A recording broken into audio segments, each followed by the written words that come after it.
মার্কা দেখে ভোট না দিয়ে ভালো মানুষদেরকে ভোট দিবেন।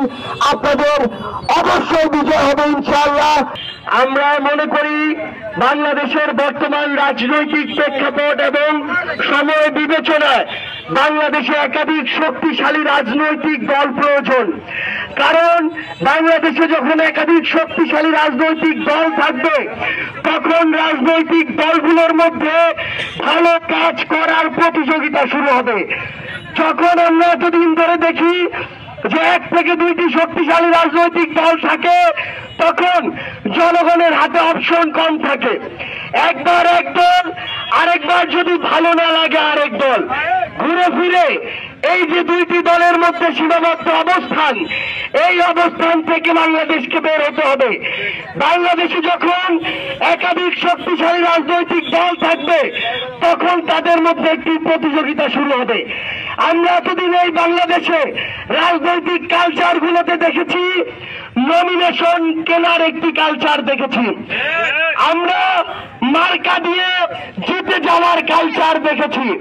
কোন একজন ব্যক্তি যখন ক্ষমতাসীন দলের একটি মার্কা পায় অন্যরা তাকে জোর জবরদস্তি করে তাকে জিতিয়ে দেওয়ার আপ্রাণ চেষ্টা চালায়।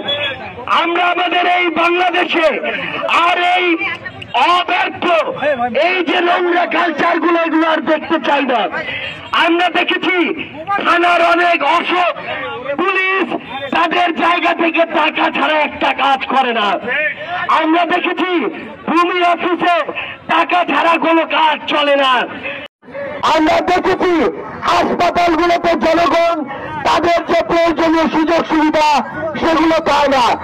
আমরা দিল্লার মতো এমন একটি গুরুত্বপূর্ণ শহরের জায়গা দেখছি যে রাস্তাগুলোর কি বেহাল দশা। বিগত 16 বছরে আপনাদেরকে নাকি উন্নয়নের জোয়ারে ভাসিয়ে দেওয়া হয়েছে, কিন্তু আপনাদের রাস্তার এই অবস্থা কেন? আমরা আমাদের জায়গা থেকে স্পষ্ট করে বলেছি আমরা স্থানীয় সরকার নির্বাচনটা আগে চাই। কারণ কোন একটা সরকারের মাধ্যমে যদি এই নির্বাচন হয় তাহলে তারা তাদের প্রার্থীদেরকে জিতানোর জন্য সর্বোচ্চ চেষ্টা করে, কিন্তু এখন যদি হয় তাহলে যোগ্য মানুষটা নির্বাচিত হবে, অন্য কেউ এত সহজে এই প্রভাব দেখার সুযোগ পাবে না। আমরা বলেছি নির্বাচনটা হবে, হোক, কোন সমস্যা নেই, অন্তর্বর্তীকালীন সরকার যখন দেয় তখন হোক, কিন্তু এতগুলো খুন যেই খুনি করেছে সেই খুনির বিচার হতে হবে।